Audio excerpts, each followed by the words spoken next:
We're actually live now, so Yeah. whoever's whoever's ready. Hang on. So I had a brain fart and totally thought that like the intro music was gonna happen. I don't know why I thought that. Right.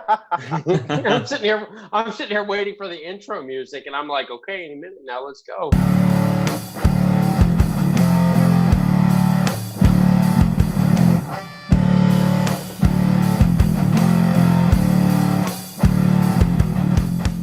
All right, hang on. Let me All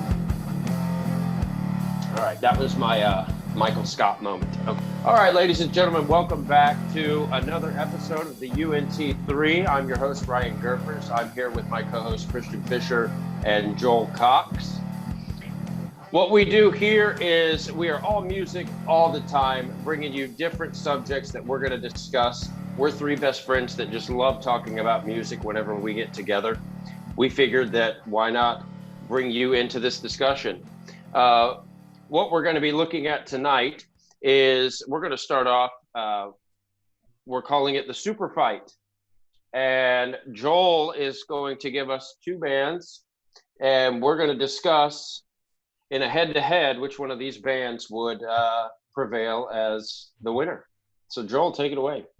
Okay, so I was thinking it's always interesting when people talk about the best ever, in sports, Kobe versus, Jordan, Shaq versus Akeem, Abdul-Jabbar, all these, famous people, like who would be the best? Well, in music, it's kind of the same. So I've heard of one of these bands be compared to another band, and then another band can be compared to another band, but I never heard them like being discussed together of who is the best. So the first band that I've chosen for the Super Fight is the Beatles.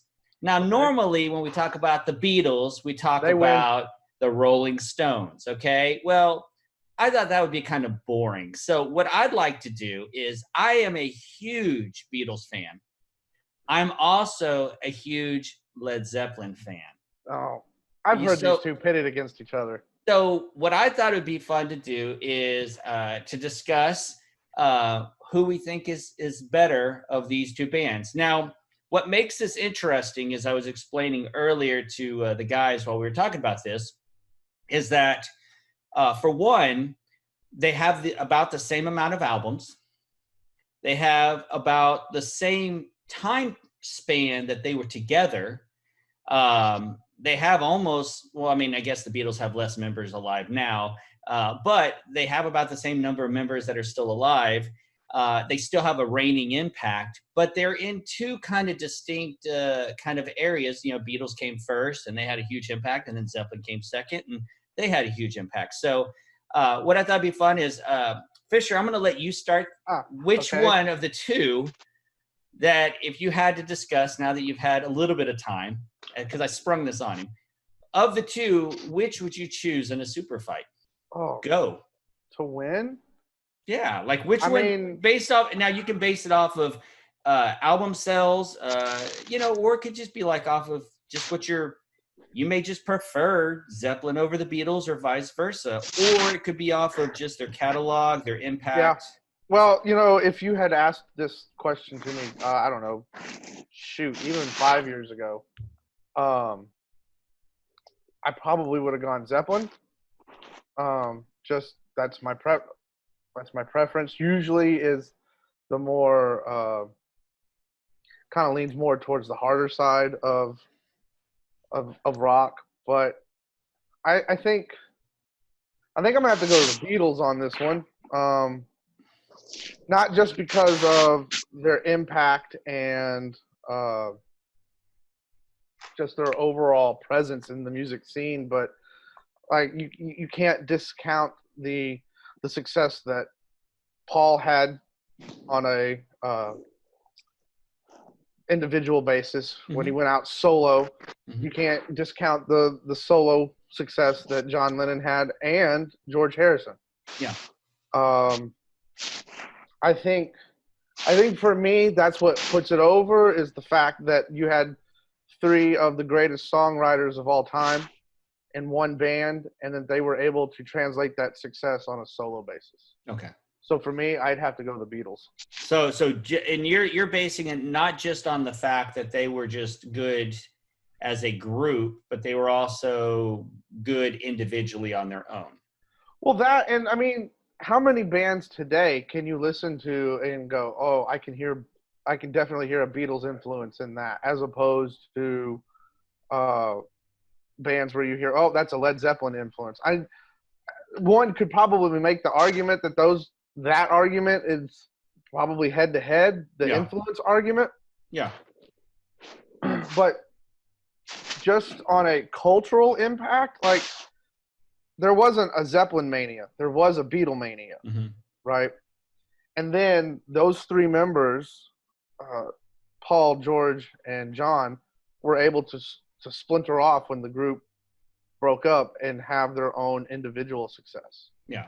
So playing devil's advocate, because I love doing this, you have to remember, or one of the things that kind of comes to mind is with the Beatles, they had a lot of push behind them. They had a lot of TV exposure. I mean, they weren't playing Zepplin on the Ed Sullivan Show. They played the Beatles on the Ed Sullivan Show, which arguably was probably the biggest show at the time. They had a lot of push behind them from the record label, whereas, Zeppelin really was word of mouth and live shows and things of that nature. I know Beatlemania is kind of the big thing, but, Zeppelin was pretty big as well. And the other thing I was thinking of is, you think of Robert Plant and what he did outside of Zeppelin with his solo career. And then, of course, the different groups he was in, Jimmy Page, of course, the different bands that he was associated with. And then, of course, reteaming with Robert Plant for the tour with the two of them, and then joining the Black Crowes. So, I mean, even Ringo Starr is the Beatles, but John Paul Jones is, joined with Dave Grohl and Josh. I mean, they've all had their kind of success. You can't. I don't know if that plays into it. No, it definitely does, and you can't discount any of that. I mean, Jimmy Page, just on the producer side of things. Oh yeah. Produced every single Zeppelin album, if I'm not mistaken. Yeah. That's true.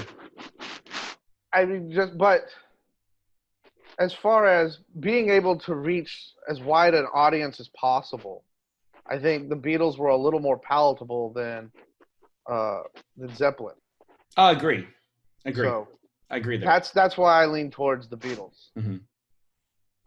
Well, Gurfers, what do you think as far as the two bands? Which I know you're well versed in both of these bands. Absolutely. So I'm a numbers guy. Let's look at the numbers here, okay? I mean, really, when you say they put out about the same amount of albums, well, the Beatles put out 12 studio albums. Zeppelin put out 8 studio albums. Okay. The Beatles had 13 EPs and 22 singles. Okay, so they put out a lot of content. But then when you look at Zeppelin had 4 live albums, okay, and 16 singles. So they've got some content out there as well. But then let's look at the total number of albums sold. We've got the Beatles selling, upward of 600 million albums. Oh, wow. Give or take a little bit. Okay. But then you've got Zeppelin right now. It's half that. So you've got some people saying over 200 million. Others will argue that it's over 300 million. So with the same amount of content out there, the Beatles have pretty much doubled album sales. Let's look at number 1 hits. Well, the Beatles have 20 number 1 hits. Okay, 20. That's an entire album. Hell, you could break that up into 2 full-length albums right off their number 1 hits. That's true. And you've got Zeppelin 7, which is a fantastic feat, right? If you got a band that puts out 7 number 1 hits, you're doing all right. Yeah. But I mean, if we look at the numbers, for me, being a numbers guy, I've got to pick the Beatles just because the numbers don't lie. Yeah. Well, that is true. But let me follow it up with this. I'm going to throw another question at both of you. Okay, we're going to kind of throw a twist into this super fight a little bit because both bands have deceased members. So let's do a what if.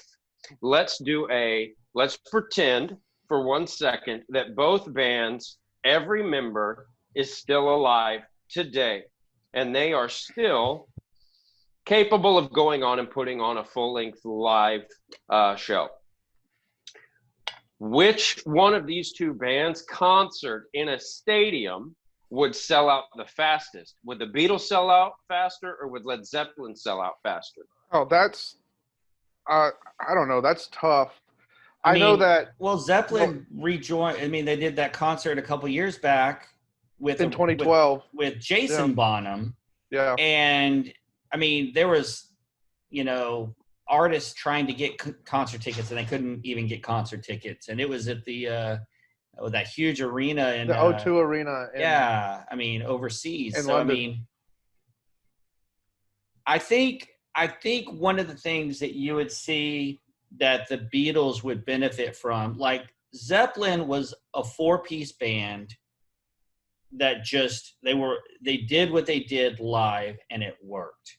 The Beatles, as they went further along, especially when you got into Sgt. Pepper's and further, they really could not recreate that stuff live. So I think that would be maybe a benefit that the Beatles might have in later years, because the technology would allow them to use like samples and things of that nature that just wasn't available at the time, because the Beatles actually stopped touring because they just didn't want to do it anymore. They were just, they couldn't hear themselves. It was just, they were being drowned out by their audience. So I think probably the Beatles would be the ones that would actually benefit, but that's kind of a toss-up, especially you have to remember, if they're playing, over and over and over again because they're still alive, would they still have I would say they would still have the impact, but Paul McCartney still sounds great. Right. Well, and Ryan being the numbers guy, the only reason Zeppelin stopped was because Bonham passed away, right? So, if Bonham doesn't pass away, they keep going. Yeah. And so who knows how many more albums they put out? Who knows how many more #1 hits they put out? Yeah, because the Beatles broke up because they just didn't want to be with each other. Right. Whereas they were done. Zeppelin was still going strong when Bonham kicked the bucket. So they may have caught up to that 600 million record mark. But I do have to say, I've never actually looked at the numbers in regards to stuff like that. I mean, I always find it interesting. But for me, like the impact of a band, one of the things that Fisher said that really kind of tweaked me a little bit was, how many bands can you say sound like the Beatles? Like they had that Beatles influence. It's either a chord progression, or it's the way they recorded it, or the harmonies, 3-part harmonies and things of that nature. You really can't say that with Zeppelin. And, the closest thing that we probably have to a Zeppelin equivalent would be like maybe Wolfmother. Greta Van Fleet. Or Greta Van Fleet, But as far as outside of that, people would say Whitesnake, David Coverdale. But to me, David Coverdale doesn't really sound like Robert Plant. And the bands he was in never sounded like Zeppelin. David Coverdale, a poor man's Robert Plant. Exactly. Well, and I mean, he's a great singer in his own right. I mean, Tawny Katane, On the Car, I'll take it any day. In the 80s. Not now. Right, not now. Now it's a little dated. Now, correct me if I'm wrong, though. Didn't the Beatles, if John wrote the song, he was going to be the one singing it, or if Paul wrote the song, Paul was the one singing it? Is that correct? For the most part. For the most part? They typically would collaborate very little, from what I understand. But whoever sang the lead vocal typically was the one who wrote it. And so how many bands do that were after them? How many bands followed that, model? Can't really think of any. Well, not very many bands have 2 frontmen. Or Harrison. I mean, you have to remember, all of them. Harrison had a great career after he got out of the Beatles. Right. And the only reason he didn't have a good career in the Beatles is because he was limited to a certain amount of songs, just like Ringo. Now, Ringo is more the kiddie kind of, Octopus's Garden, Yellow Submarine. I mean, we can all sing them, but when you're in the car with your woman, you're putting on Yesterday. You're not You're not like, hey, babe, let's make out. Here's Yellow Submarine. But even he had a song. I mean, there is very few people like, I mean, the Eagles are maybe one group, but like with Zepplin, they had Robert Plant. I mean, no one else needed to sing. I mean, his range was like, raw. So, yeah, I don't. You brought up the Eagles. Pink Floyd had multiple frontmen. yeah. There's just not a whole lot. So I don't know. And Pink Floyd didn't even follow that dynamic. It was just they wrote the songs, and it was typically David Gilmour or Richard Wright, and then later on, what's his name? Why can't I think of the bass player's name? Roger Waters. Yeah, Roger Waters. So I mean, I think the whole "I wrote it, I sing it" aspect is uniquely to the Beatles. Yeah. Or unique to the Beatles. Yeah. Well, if I had to vote, coming back around to what I was thinking earlier is, I can name you probably 15 bands that sound like the Beatles. I can't tell you, other than the two I mentioned, any bands that sound like Zepplin. And so if I go purely off of a band that just was hugely impactful, that actually was successful as well. I mean, the way they did merchandise, the way they recorded their albums, I mean, they were just as inventive as the Beatles were to a certain extent, and were able to pull off that music live. I think that that's another thing that I kind of take into account. Like the Beatles at a certain, like Sgt. Pepper's, you're not playing that live unless you have, it's kind of like Pet Sounds by the Beach Boys. That album couldn't be played live. They basically said, we're recording this. How do we play it live? We don't. It's a brilliant album. So for me, I'm going to vote. I'm going to start out the vote, and I'll just go around because I believe, Fisher, you said the Beatles. I'm going to go with the Beatles. Yeah.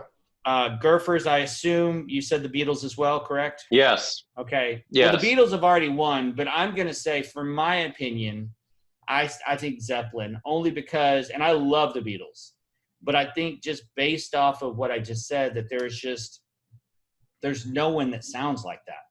Right. And people try and they can't do it, Yeah. For me, I'm going to vote Zepplin. And one thing before we move on, I will say one of the, I guess, factors that plays in Zeppelin's favor is how many people point to Bonham and Page. All four of them point to them. They were a major influence on me, or Bonham, greatest rock drummer of all time, type of argument. So Zeppelin has that going for him. But again, as far as palpability for the masses, the sheer number of number one hits they put out, and their influence as a whole, I'd have to go with the Beatles. Okay. So yeah. Well, and then I mean, just to follow up there, I mean, I never did really listen to the Beatles when I was younger, but when they came on the radio, I would look at my mom and say, "Hey, isn't this that group that you like? Isn't this the Beatles?" I never could do that with a Led Zeppelin. And so for somebody like me, I knew the Beatles when I heard them, just because that's how popular they were. Yeah. With Zeppelin, I mean, that could have come in the car radio when I was a kid, and I wouldn't have known who it was. But as soon as, Hey Jude came on the radio, I knew exactly who that was. So, I mean, that's really why they've got my vote, is numbers, and then just, people that don't even really listen to the Beatles still know who they are when they come on the radio. Yeah. Yeah. But so we've got 2-1, Beatles winning the first super fight. Okay. What we'll do is we will continue the super fights. The Beatles will move on, and we will bring another worthy opponent to pit against them to see if the Beatles can get taken down. But for our first super fight, Joel, you brought two heavyweights. So what we'll do now, let's move on real quick and kind of change gears with everything going on right now in the world and this global pandemic that's happening. A lot of people are stuck at home. And I'm curious, with us being stuck at home and listening to music, what is your, we'll call it COVID playlist? What is it that you have on your playlist right now that got you through or is getting you through quarantine? So Christian, I'll go to you. What is your quarantine COVID playlist at your top three? My top three, as of right now, I mean, if you'd asked me this in March, it'd have been completely different. But Yeah. as of right now, my top three, and I'll just I have them written down here. My first one is a band that I hadn't really listened to in a while, and I'm coming back to them. Royal Blood. Oh. It's a two-piece band. It's a bass player and drummer, and kind of in the same vein as White Stripes, I guess. They're out of England. I like the way however he does it. He splits the signal from his bass to sound like guitar and bass at the same time, and it's very blues based. It's very just down and dirty and groove oriented, and I've really been into them the last, I don't know, about month or so. My second on this list is Shooter Jennings. Oh, okay. Yeah. Okay. Shooter Jennings, the son of the great Waylon Jennings. They're kind of. Yeah, they're different. I mean, Yeah. same genre of music, but different. Yeah. I mean, you could make the argument that Shooter also fits in the vein of the Outlaw. Yeah. I don't know. Little known fact that Shooter Jennings band was the backing band for Duff McKagan's solo album. Yeah. Okay. And so been listening to him lately. And then on my number three, I've really been into music channels on YouTube, and what I've really just been kind of listening to lately are just some unknowns out there who do covers. One in particular, Lauren Babbitt. I think that's her name. I'm not sure. She does covers of like Paramore and 30 Seconds to Mars and a bunch of screamo bands, stuff like that. Also this is a husband and wife duo. They're called the Running Mates, and it's just the wife sings, he plays acoustic guitar, and they do covers of the Beatles. They do covers, you name it, they probably cover it. And so that's what I've been listening to here the last probably month to 2 months. So what's your favorite Royal Blood song? Like you're in the car and like I think the White Stripes as far as a setup is correct. But like they don't sound like the White Stripes. No, like, they don't. Who would you compare them to? Because there might be some people that I know who they are, and Gurfers has heard them before. But like what is your favorite? Like this is the go-to song for them? Because Shooter Jennings is pretty. I mean he's been around. But like, what would you say is your favorite song, and what would you say they sound like? Who they sound like? Man, I'd have to really think about that one. Yeah. See, to me, they kind of sound like the band that did The Red. Chevelle. They kind of sound like Chevelle. Not exactly, but they have that kind of groove. Yeah, I can see that. That riff and that groove. The vocals are completely different, but just the groove of the band. My go-to, like, I would have to say, if you're gonna really like their standout song, there's two for me off their first album. Okay. It's Out of the Black and Figure It Out. Okay. Those are really good ones. There's a song off their second album, Lights Out, which is really good. I don't know. You just have to pick them on iTunes or Amazon Music, whatever you use, Spotify, whatever you use to listen to music, and go down the rabbit hole. Okay. Plug. Right? Nice. Okay. I was just curious if you had a go-to song. So, for me, I cheated. I didn't stick to 3, so sorry, but I'll make it Oh, quick. Okay, son of a so bitch. first off, the first thing that I have really dug, and this is where I'm gonna get shot down, is Taylor Swift's new album. I don't care what y'all say, it's brilliant. It is phenomenal. Dude, that's right up And there with Hanson. okay, first off, shut your mouth. Hanson rules. They make great beer too. So go find yourself some hops. It's great. But no, her new album is so good. And her track with Bon Iver, I love Bon Iver. It sounds like Bon Iver with Taylor Swift doing her thing and talking about like the Beatles and their influence. It's crazy where you hear an influential artist influence another well-known artist, because Taylor Swift sounds like herself, but you can tell when they wrote their parts who did what, and it's just a brilliant album. It's brilliantly recorded, and I don't care. I'll fight anybody on it. I think it's a great album. Another band that I'm so into, I love all their albums, specifically Plans and Transatlanticism, and We Have the Facts, We're Voting Yes, is Death Cab for Cutie. They're always my go-to. I'm very thankful that I got to see them live several times, but they are awesome. Why are you shaking your head, Ryan? Because he loves them. Because that show that I won tickets to, that I got to take him to, that was like nails on a chalkboard for me. It was fun. It was fun. No, it was fun watching you get to be so excited and, like fangirl out with them, but I mean, like, they are just not my cup of tea. And go figure, the one time I call in to win tickets, it's Death Cab for Cutie that I win tickets. Backstage passes and their sound check right up front. I mean, we got to meet the guys, but I mean, that was cool. But yeah.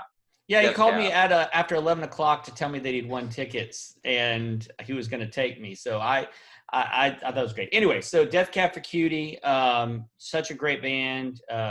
Just love all their albums, and they just sound great. Another album that I've been listening to a lot lately, and my daughter has totally gotten into it lately, which makes me just so awesome, is a band called Granddaddy. The album is called Someday. It is the go for it. I mean, Yes is What We Had. Like, the whole album is just brilliant, and it kind of is interesting because it doesn't necessarily talk about COVID, but it talks about this world of robots that are decomposing and how they're trying to just survive. It sounds a lot less geeky than what I just said, but it kind of goes along with this whole kind of COVID thing. Like, they're just trying to survive, and they're just trying to have an impact, and it's kind of hopeless, but yet they have these great like melodies. So if you've never listened to Granddaddy, Someday is their most accessible album. I got 2 more. One is Killing me. I love Third Day Conspiracy Number 5. I've been listening to that a whole lot this last 2 or 3 weeks. And then for a single, if you haven't heard this single, Grace Potter's album with Jackson Browne, Marcus King, and Lucius. It's a song called Each Other. If you haven't heard that song, if you need a song that basically says, hey, I'm down in the dumps, I'm super depressed, I need to pick me up, it's basically saying, hey, we got to stick together on this thing. And I think that there's no better track for a COVID playlist than that song right there. So I think I did pretty good. I love Grace Potter, especially when it was Grace Potter and the Nocturnals. Oh, yeah. Her first couple of stuff. I'm going to add to my list real quick before we get to Ryan. Since, you broke the rules and went more than 3. It's hard. It's hard. That's what she said. That's what she said. Did she really? That's what she said. She did. I'm going to add the 3 EPs by the Beta Band. That you want to talk about an album that you put that album on, you turn the lights off, you just sit in the dark and get lost in the music. That is an album to do that too. Yeah. And you can do other things with that album if you so choose. Left-handed cigarette type things. I don't know what that means. What does that mean? Don't do drugs, kids. But my mama said. But no, that takes me back to like all the way back to, college days, and just, when you didn't have a care in the world, and kind of way before all this COVID-19 bull crap, before responsibility, really, But yeah, it's just a if you need to relax, if you've had a stressful day, pour your favorite drink, put that record on, get lost in the music. 3 EPs by the Beta Band. Mm-hmm. Yeah, kind of like the album Leaf, in a way. Mm-hmm. Yeah. That's good. Hey, before we go on to Ryan and his picks, as we're talking, if you have some albums that you're thinking of, you can always add them at the bottom, or bands that you're into. We'd love to hear what you're listening to during the COVID stuff. So please add that down there for us as well. And so, Gurfers, why don't you tell us what you're listening to right now? All right. So this first one is something that I started listening to way back early this year, before the COVID stuff really hit hard. I just kind of got stuck on it, and it ended up getting me through one of the hardest times of my life, with my stepdad passing away in February. And it's still, to this day, I listen to at least one song off of this, and it's the David Gilmour Live at Pompeii album. There's just something about that entire show that just relaxes me and makes me feel like Steve is with me. And so I know I'm kind of cheating there, just because that's probably going to be in my top 3 albums for the rest of my life, just because it reminds me of Steve. But I can't stop listening to it. Before I go on to number 2, I mean, the song that I'm really getting stuck on that show is Comfortably Numb. Like, the way he just ends the entire show with that guitar solo. I don't know, for me, and I haven't seen or heard nearly as many live guitar solos as you two have, but for me, that is probably the most flawless, perfect ending to a live show with a guitar solo that there is. Yeah, it's amazing. But my second one it's not an album, it's a song by a very, very, very popular band. And it's the Pyramid Song by Radiohead. So that song. Look at that. We finally converted him to a Radiohead fan. No, Ezra Boggs converted him. Man, took a long time. Hey, I'm going to take some credit in that too. So I will never forget the first time I ever heard that song. Joel, your band, Not Called Common, was playing down in Deep Ellum. We were in Liquid Lounge or Curtain Club. It was Liquid, yeah. It was really late at night, and it was very dark outside. The club was very dark, and it was between sets. Your band was about to go on and start playing. And we're just kind of sitting there, and all of a sudden the house music goes up, and it's Pyramid Song by Radiohead. And I remember just sitting there going, what is this? Yeah. And up to that point, and to this day, I've never been high. But sitting there listening to that in the atmosphere, I remember just falling back in the seat. That's too bad, by the way. Wow, this is awesome. But yeah, my wife will tell you that she gets pissed off when I play that, because I'll hit the repeat button at least 2 or 3 times just to listen to it on a loop. But yeah. Your wife would know what a good song is if it came up and hit her in the back of the head. Oh, man, just wait. So when we start – so what we're going to do, when we start having we will start eventually in the future having guests come on this. I have a feeling my wife will have some input on some of this music knowledge, because she has very similar taste to what we have, but then at the same time, very different taste. She and I going to fight. And so – love you, Anna. So yeah, my third one, this just came up not too long ago, within the last couple of weeks, and it's another song that I'm literally putting on repeat. It's Howard Jones, No One Is to Blame. Hojo, yeah. I can't stop listening to that song. And it for me, it's just nostalgic. It takes me back to being a kid in the 80s, and it just is what it is. I have found that in this pandemic, I'm going back to when I was a kid to listen to that stuff. Like I've been hitting a lot of 80s music lately.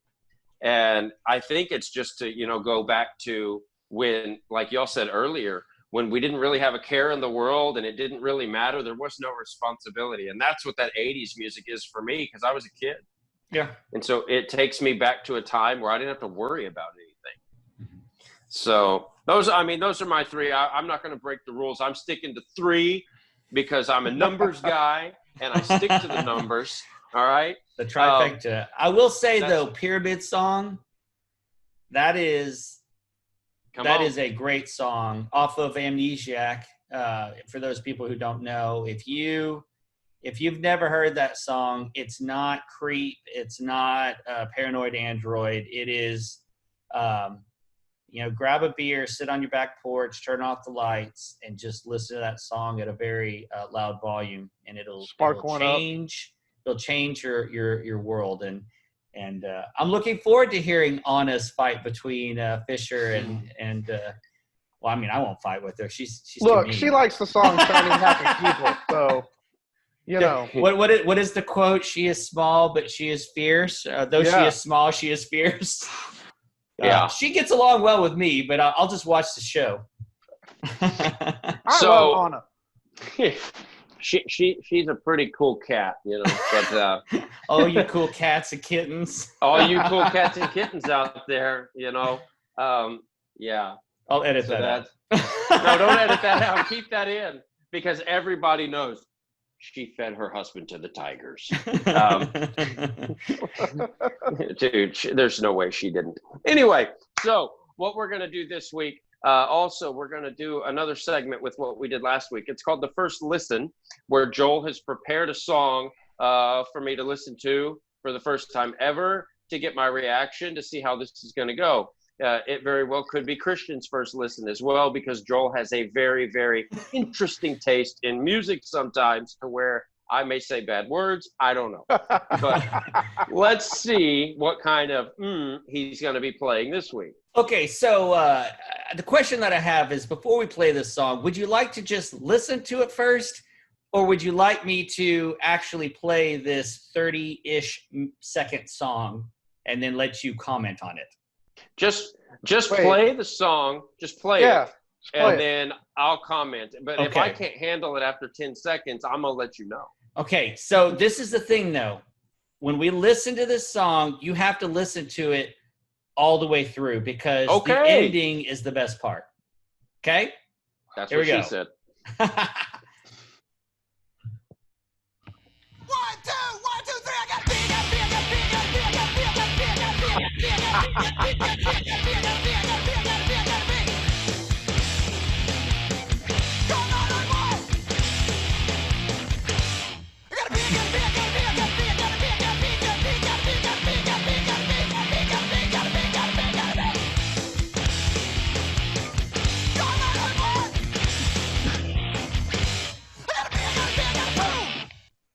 I got a poo.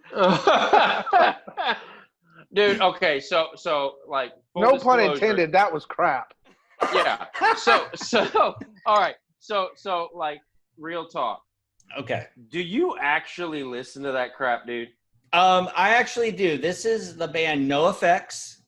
The song is I Gotta Pee, and they have to poo, but make sure you call 911. So was that in the song? Because I didn't hear that. Yeah, in the second verse he sings, "Call 911." So here's what I will say. Let's break this down just a little bit, not too much, but take the lyrics out of it and just the instruments. Not bad. Okay, I can live with it, but the dumbass lyrics. I mean, come on now. I can't. Nah. I'll pass. That's a hard pass for me. Okay. All right. 1, 2, 3, I got This is the part where you just call 911. We get to play this one twice. See, call 911. Yeah, I heard. Yeah.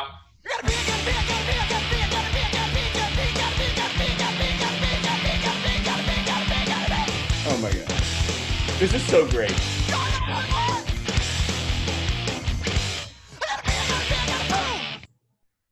I mean, Not a lot See, of now what's complex bass lines and stuff going on in that well, song. I do think it's interesting. If you listen to the breakdown when it goes from the verse to the chorus, he does, like right before he goes into the chorus, he actually does this kind of interesting interval where they're playing on the root, and he goes up to an interesting one before they go into the minor chord going into the ending of the chorus. But I mean, the thing is what's so funny about these guys is they'll play these songs like this, but then when you see them live, like they'll play jazz, they'll play, like the guitar player can play trumpet, I believe, and he'll play like, you know, live stuff. I've seen them live and they were just amazing. I'll say this: I'll probably listen to them over Blink 182. Really? No. Okay. I mean, that's a tall order. I mean, but I mean, I'm not a big Blink fan though. No. Well, it was a very short first listen this time. That was, man. But Yeah. see, now my wife, Anna, is going to be pissed off, no pun intended, because every time I have to go to the bathroom now, I'm going to start running around the house. I got to pee, I got to pee, I got to pee, I got to pee. You know, Whatever. yeah. She probably would have liked that song. No, she wouldn't. Now, Chase, my 8-year-old, he'd still be telling you to be like, play that again. And then that's all we're ever going to hear from him. Yeah. Every time I played in front of Ireland, she was like, you know, can I play a song? I go, no, I got to play one. And she just shakes her head like, I know it's coming. And then when it comes on, she just kind of. Yeah, I'm right there with you, Ireland. I am Right very there with interested. you. I'm very interested for those of you out there that was the first time you've ever heard I've Got to Pee. What are your comments on that? Please put those down here because it's probably like mine going, what the hell was that? Please don't ever subject us to that again. And I'll tell you this, you know, this song is not indicative of their entire catalog. Punk and Drublick is a great album. It's one of those from beginning to end. It's a great album. They also make a great beer, collaboration beer. So if you get a chance, if this kind of tickles your ears and you're like, I got to hear not all their stuff is this campy, but they put on a great live show. If you like punk music, they are the quintessential punk band. I mean, so you know, they've got all this other great music, and that's what you lead with? well, I didn't say we always do the good stuff. I think sometimes we do the fun stuff. And, you know, just like we did Ali Farkature last week, and we're doing NOFX this week, we have some really good ones coming down the pipeline, and I know Fishers and Gurfers are going to choose some as well. So it's we have a lot of exciting first listens coming up, and it's kind of cool when you get exposed to things that maybe people just don't hear. And I thought for 30 seconds, I have their attention. You know, it's for the millennials. I'm doing it for the millennials. Oh, okay. Whatever. We're rounding out the end of our show. If you like what you've heard today, if you would like to see more of what we do, we would love for you to subscribe to our channel. There's a button down below that you can press that will it'll let you know when you have new episodes that pop up.